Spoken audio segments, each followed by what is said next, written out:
இன்னைக்கு மத்தியானம் நம்ம இந்திய அணி சாம்பியன்ஸ் ட்ரோஃபியில் முக்கியமான ஆட்டம் செமிஃபைனலில் ஆஸ்திரேலியா அணியை எதிர்த்து விளையாட போகிறாங்க. இப்படி இருக்க இந்த மைதானத்தை பற்றி நம்ம இந்திய பிளேயர்களுக்கு நல்லா தெரியும். முக்கியமாக ஸ்பின்னர்கள் எல்லாருமே இந்த மைதானத்தின் பிச்சில் செயல்பட்டு நல்ல ஃபார்மில் இருக்காங்க. அதனால் கண்டிப்பாக ஆஸ்திரேலியா அணியை ரொம்ப அசால்ட்டாக வீழ்த்தி நம்ம இந்தியா ஜெயிச்சிடுவாங்க அப்படின்னு தான் நம்ம எல்லாருமே எதிர்பார்த்து காத்துக்கிட்டு இருந்தோம்.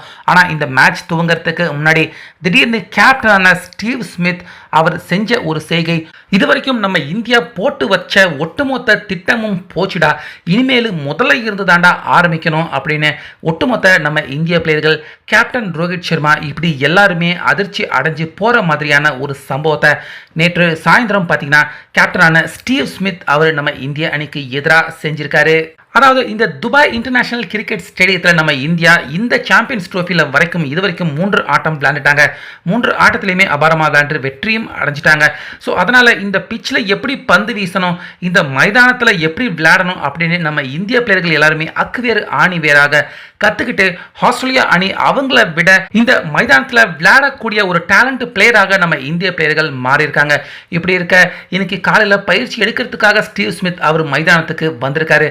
வந்த உடனே நேரடியாக அவர் வந்து ஃபர்ஸ்ட் பிச்சை தான் பார்த்துருக்காரு.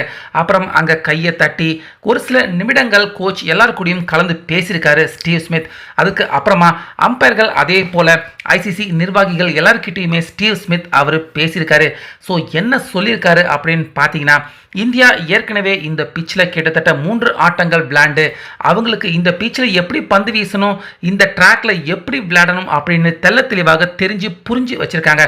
அதனால் நாங்களும் இதே பிச்சில் விளையாட விரும்பலை, பக்கத்தில் இருக்கிற 2வது பிச்சில் தான் நாங்கள் விளையாட விருப்பப்படுறோம் அப்படின்னு ஸ்டீவ் ஸ்மித் அவர் அம்பையர்கள்கிட்டையும் ஐசிசி நிர்வாகிகள் எல்லார்கிட்டையுமே எடுத்து சொல்லியிருக்காரு. ஸோ அவங்களுக்கும் இந்த திட்டம் சரிதான். இந்தியா நல்லா விளையாண்டு பழக்கப்பட்டிருக்காங்க அந்த பிச்சில்.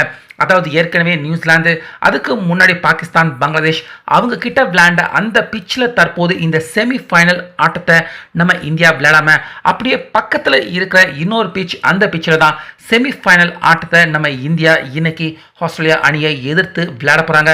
ஸோ இதை கேள்விப்பட்ட ரோஹித் சர்மா அதே போல் நம்ம இந்தியனின் போலர்கள் எல்லாருக்குமே ரொம்ப பெரிய அதிர்ச்சியாக இருந்திருக்கு.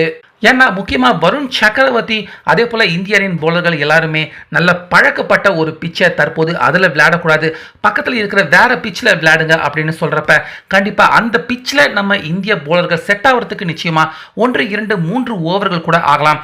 ஏன் அந்த பிச் அவங்களுக்கு செட் ஆகாமல் கூட போக வாய்ப்பு இருக்குது. இப்படி திடீர்னு பழக்கப்பட்ட ஒரு பிச் இல்லாமல் புது பிச்சில் விளையாட வைக்கிறது நம்ம இந்திய போலர்கள் எல்லாருக்குமே இது ரொம்ப பெரிய ஒரு பின்னடைவாக தான் பார்க்கப்படுது. ஏன்னா இந்த மேட்ச் கம்ப்ளீட்டாக ஒரு புது மைதானத்தில் விளையாடுற மாதிரியான ஒரு அனுபவம் தான். பந்து வீசுறவங்களுக்கு அந்த பழைய மைதானத்தில் விளையாண்ட அந்த ஒரு டச் இந்த புது பிச்சில் விளையாடுறப்ப கண்டிப்பாக பந்து வீசுறப்ப அவங்களுக்கு அது கை கொடுக்காது. ஸோ அந்த வகையில் மைதானத்தில் வந்து இறங்கின உடனே அம்பையர்கள் ஐசிசி நிர்வாகிகளுக்கு கிட்ட பேசி ஸ்டீவ் ஸ்மித் அவர் இந்த முடிவை எடுத்திருக்கிறது நம்ம இந்தியாவுக்கு வெற்றியின் வாய்ப்பை கணிசமாக குறைச்சிருக்கு. 2 பேருக்குமே சம பலம் உள்ள ஒரு மேட்சாக தான் இன்றைய ஆட்டம் கண்டிப்பாக பரபரப்பாக நடக்க போகுது. ஸோ இது நம்ம இந்தியாவுக்கு நல்ல செய்தியா கெட்ட செய்தியா அப்படின்னு கண்டிப்பாக இந்த மேட்ச் முடிகிறப்ப வரைக்கும் நம்ம பொறுத்து இருந்து தான் பார்த்து ஆகணும். இதை பற்றி உங்கள் கருத்து என்ன அப்படிங்கிறத கமெண்ட்டில் சொல்லுங்கள்.